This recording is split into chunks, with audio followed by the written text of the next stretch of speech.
Hello friends, स्वागत है आपका आपके अपने यूट्यूब चैनल ज्ञान प्लस पर। उत्तर प्रदेश अधीनस्थ सेवा चयन आयोग, उत्तर प्रदेश लोक सेवा आयोग व अन्य भर्ती में जो अभ्यर्थी डॉक्यूमेंट कराने जा रहे हैं, अगर वो इन बातों का ध्यान रखेंगे तो कभी भी उनको डॉक्यूमेंट वेरिफिकेशन से बाहर नहीं किया जाएगा। ठीक है, तो कौन सी गलती करते ही आपको बाहर कर देंगे, आप कभी प्रोविजनल में नहीं डालेंगे। अगर आपने ये काम कर दिया, आप सिलेक्शन पक्का होगा। चलिए देख लेते हैं आवश्यक डॉक्यूमेंट का और आपको क्या नहीं करना है। तो चलिए शुरू करते हैं। चैनल पर पहली बार चैनल को सब्सक्राइब तथा बेल आइकन को प्रेस करना मत भूलिएगा इसी तरह की लेटेस्ट अपडेट पाने के लिए। चलिए शुरू करते हैं। देखिए शुरुआत करते हैं हम। देखिए उत्तर प्रदेश अधीनस्थ सेवा चयन आयोग या अन्य भर्ती में प्रोविजनल में क्या नहीं करना आपको। सबसे पहले आपको क्या काम है, अपने एकेडमिक के सभी कागजात रखें, कुछ भी ना भूलें।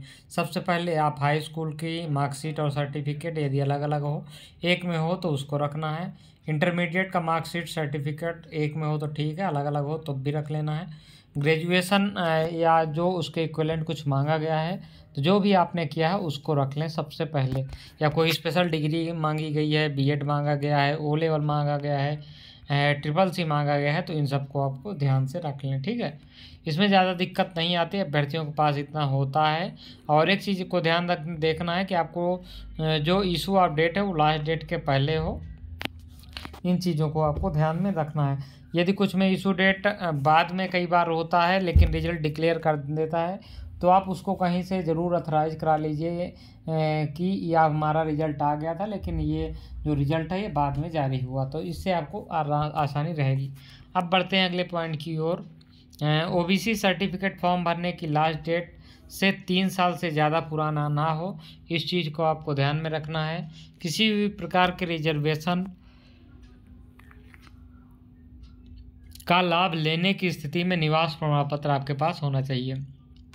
यदि आप सरकारी सेवा में थे या किसी भी प्राइवेट संस्था में आप पहले से काम कर रहे थे, तो आपको क्या ध्यान देना है, आपको उस संस्था से एनओसी ले लेनी है। बाद में ये ना हो कि आपको कोई दिक्कत करे ये विभाग।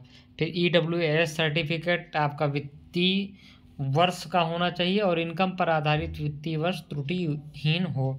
ठीक है, किसी महिला के शादीशुदा होने की स्थिति में जात प्रमाण पत्र पिता के पक्ष का ही होना चाहिए, महिला के पक्ष का नहीं चलेगा। यहाँ पे पति के पक्ष का नहीं चलेगा, इस बात को आपको ध्यान में रखना है। किसी भी डिग्री या डिप्लोमा में अर्हता विज्ञापन जो मांगी गई है उसका पासिंग सर्टिफिकेट आपके पास अनिवार्य होना चाहिए।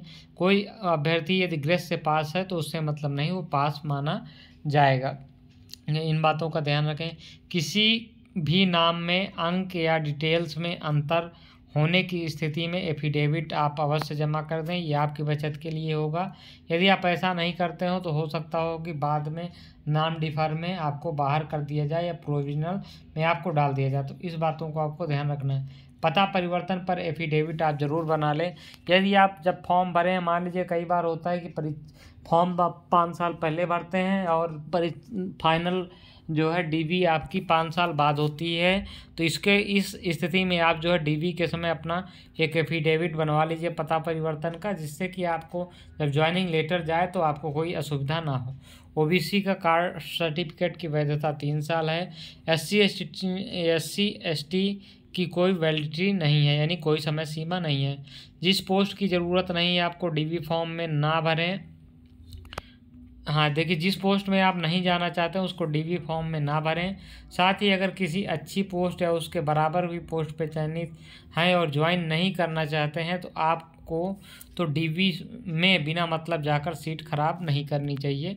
इन चीज़ों को आपको ध्यान में रखना चाहिए, क्योंकि एक नौकरी जो है कितने अभ्यर्थियों का सपना होता है, वो नौकरी किसी को मिल जाएगी तो आपका जैसे बेसिक ज़रूरतें पूरी हो रही हैं, उसका भी परिवार चलेगा, उसकी भी बेसिक ज़रूरतें पूरी होंगी। तो इन बातों का ज़रूर आप ख्याल रखें डीवी के समय, तो आपको किसी भी स्थिति में बाहर नहीं करेंगे। कई बार आपसे ये कहा जाता है डीवी के पहले कि आपके जो फॉर्म भरे हैं उसका अप्लीकेशन फॉर्म आप लेके जाइए, लेकिन ये ज़रूरी नहीं है कि आप अप्लीकेशन फॉर्म लेके जाएं। वहाँ पे होता है आयोगों के पास सारी डिटेल्स, तो वो ज़रूरी नहीं होता है। ठीक है, बाकी आप ये सारे कागज़ आप रखेंगे तो आपको कभी भी प्रोविजनल में नहीं डालेंगे, आपकी ज्वाइनिंग ज़रूर होगी। तो इन बातों का ध्यान आपको रखना होगा। तो ये रही आपके लिए महत्वपूर्ण जानकारी इस वीडियो में। इतना ही, मिलेंगे जय अगली वीडियो में। जय हिंद, जय भारत।